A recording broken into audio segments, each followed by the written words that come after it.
전기차 그거 시기상조야. 불편해서 누가 타냐. 주변에서 이런 말 하는 거 많이 들어보셨죠? 저희도 전기차 입문을 생각보다 갑작스럽게 하게 됐습니다. 모델 Y 주니퍼 출시 때 주니퍼와 모델 3를 구매했고 그 뒤로 무쏘 EV도 구매해서 타고 있습니다. 그런데 전기차 입문 전부터 말씀드렸던 게 하나 있습니다. 집이나 회사에 충전기가 없으면 애초에 고려 대상이 되는 것부터 힘들다고요. 그런데 저희도 그간 이사도 하고 사무실도 옮기고 하면서 집과 회사에 충전기가 생기면서 입문을 결정하게 된 거란 말이죠. 여기서 중요한 게 뭐냐? 한국에서 전기차를 실제로 타게 되면 여러 가지 현실적인 문제를 걱정하지 않을 수 없다는 겁니다. 마침 전기차도 있고 내연기관차도 운영하고 있기 때문에 더 정확하고 현실적인 비교가 가능했는데 두 가지를 의미합니다. 오늘 이 내용이 전기차에 처음 입문하는 분들한테 도움이 될 수도 있고요. 전기차를 아직 시기상조라 생각하시는 분들한테 확신을 줄 수 있는 내용이기도 합니다. 그래서 오늘은 실제로 전기차를 구매해서 타고 다니는 동안 어떤 오해가 해결됐고 어떤 문제가 발생했는지 그리고 관련 해결책에는 뭐가 있는지 이런 얘기들을 정리해 보려고 합니다. 아니 아까부터 계속 연습을 하고 있네. 아, 리스료가 잘 안 내. 리스료. 한번 해봐. 2개월 리스료를 내드립니다. 2개월 리스료를 내드립니다. 내드립니다. 2개월 있잖아. 2개월 할 때 약간 진심을 담아야 돼. 가슴에. 2개월 리스료를 내드립니다. 그렇지. 여기에다가 BPD 오토를 앞에 살짝 넣어가지고 풀로 해봐. 오케이. BPD 오토에서 차량을 구매하시면 2개월 리스료를 내드립니다.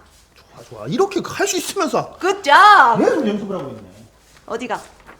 BPD 오토? 자, 일단 구분부터 하고 갈까요? 전기차와 관련된 논란, 예컨대 테슬라는 최근에 BMS A079 관련 논란이 발생하고 있잖아요. 이런 문제와 관련된 자세한 이야기는 지난번 영상을 참고해 주시면 되고요. 오늘은 말 그대로 전기차 차주들이나 구매를 고민 중인 분들한테 필요한 정보 전달이 목적이라고 봐주시면 될 것 같습니다. 일단 현재 운영 중인 전기차는 세 종류입니다. NCM 배터리를 쓰는 모델 Y 주니퍼 롱레인지, 그리고 LFP 배터리를 쓰는 모델 3 하이랜드 RWD와 무쏘 EV입니다. 크게 세 가지 항목으로 나눠서 설명할 수 있는데요. 첫 번째는 전기차를 구매하기 전에 했던 오해가 실제 현실과도 똑같았던 건 뭐가 있는지부터 볼 거고요. 두 번째는 전기차를 구매하기 전에는 오해였는데 막상 구매해 보니 사실이 아니었던 것들. 세 번째는 전기차를 구매한 뒤로 이것만은 꼭 개선해야 한다고 생각한 것들입니다. 첫 번째부터 볼까요? 전기차를 구매하기 전에 했던 오해가 현실에서도 마찬가지였던 건 크게 세 가지입니다. 첫 번째는 집이나 회사에 충전기가 있어야 한다는 건데 이건 구매 전이나 구매 후나 변치 않는 생각입니다. 가장 좋은 건 집 주차장에 충전기가 있는 건데요. 이건 뭐 당연합니다.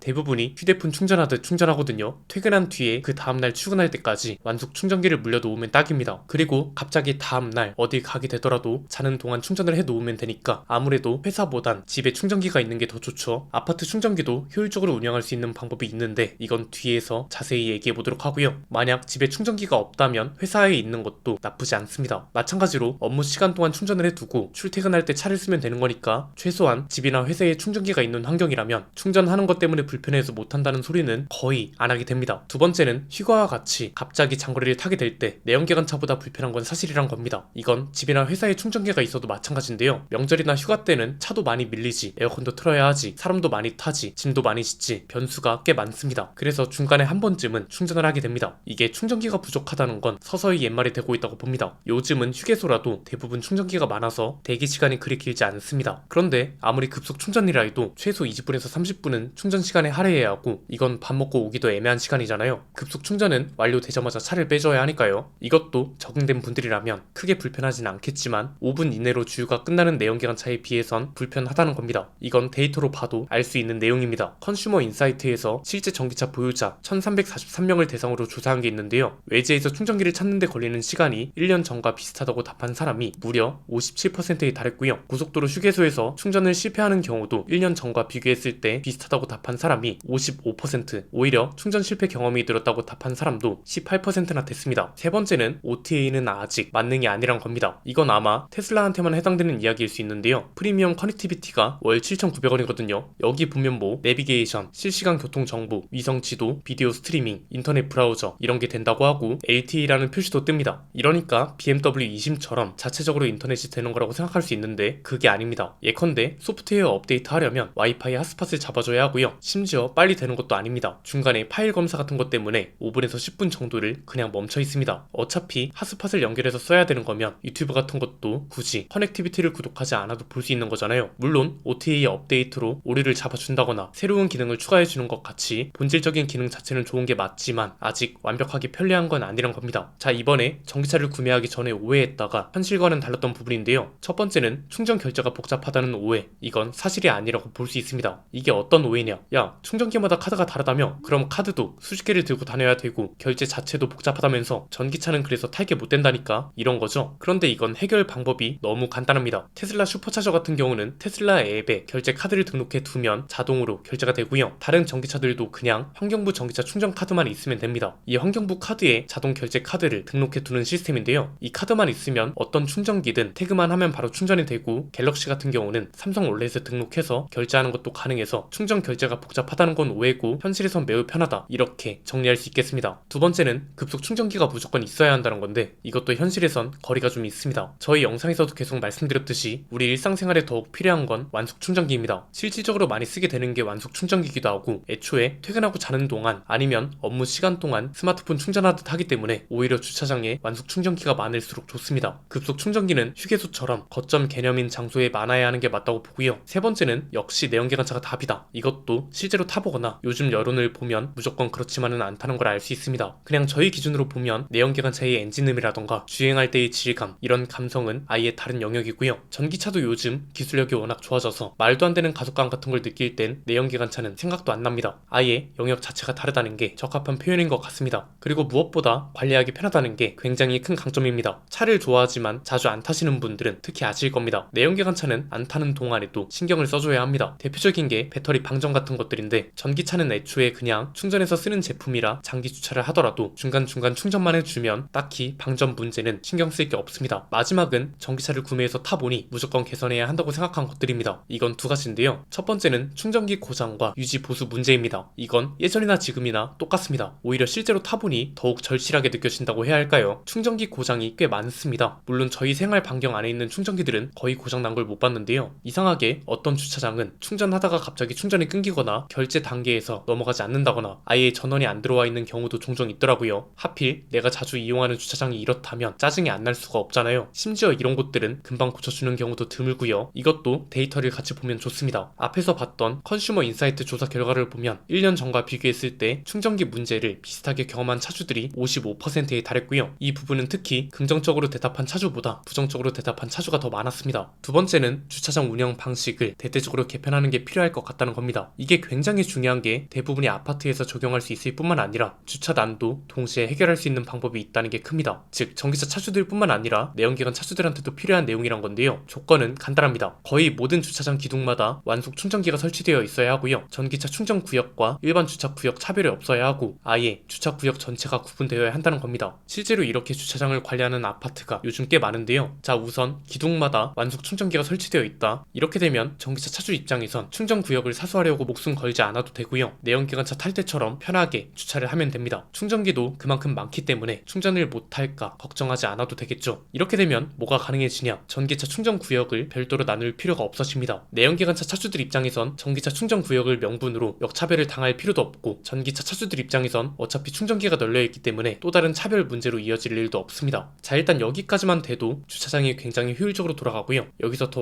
완벽해지려면 부족한 주차 구역을 해결하는 것도 필요하잖아요. 이건 앞에서 말씀드렸던 것처럼 주차 구역 자체를 나누면 좋습니다. 예컨대 각 라인별로 주차장의 입구가 있습니다. 집으로 들어가는 입구를 말하는 건데요. 이 입구와 가까운 곳은 낮 시간대에 주차하는 사람들 위주로 이용할 수 있게 하는 겁니다. 이분들은 어차피 밤늦게 들어올 일도 거의 없고 대부분이 집에 머무는 분들이고 그만큼 낮 시간대에 자주 왔다 갔다 하는 분들이기도 하니까요. 반대로 입구와 조금 멀리 떨어져 있는 곳은 야간 주차 위주로 운영하는 거죠. 그럼 굳이 주차 자리를 찾으러 돌아다닐 필요도 없이 늦게 퇴근하면 야간 주차 전용 구역으로 바로 가면 되고요. 여기에 더해서 이중 주차도 아파트에서 충분히 관리가 가능합니다. 이중 주차 라인을 그려놓고 각 구역마다 최대 몇 대까지 이중 주차를 할 수 있는지 정해두는 겁니다. 이렇게 되면 이중 주차를 너무 많이 해놔서 차를 밀 수도 없는 상황이나 사고로 이어지는 경우도 방지할 수 있습니다. 여기에 또 주차장 보면 짜투리 공간이 꼭 있습니다. 이런 식으로 되어 있는 곳들은 차를 뒤로 빼면 3대까지도 될 수 있잖아요. 이런 공간들은 추첨제로 지정 구역으로 정하는 것도 방법입니다. 왜냐면 한 집에 차가 2대, 3대씩 있는 경우도 있잖아요. 어차피 어차피 한 집에 들 수 있게 해두면 굳이 차 빼달라고 하면서 싸울 필요도 없고 어차피 남는 공간이기 때문에 그만큼의 여유 공간도 또 나오는 거죠. 6개월에서 1년에 한 번씩 동별로 추첨을 해서 해당 공간을 활용하면 주차 면수도 더 효율적으로 쓸 수 있고 남는 공간까지 활용할 수 있으니 안 할 이유가 없는 거죠. 이렇게 되면 내연기관차나 전기차 충전 구역 문제를 넘어서 아파트 주차장 전체를 효율적으로 운영할 수 있다고 봅니다. 실제로 저희가 사는 곳뿐만 아니라 근처 대부분의 아파트들이 이렇게 주차장을 운영하고 있고요. 오는 손님들마다 주차장이 굉장히 쾌적하다고 하거든요. 물론 아주 노후된 아파트라던가 주차 면수가 터무니없이 부족한 곳들은 불가능하겠지만 적어도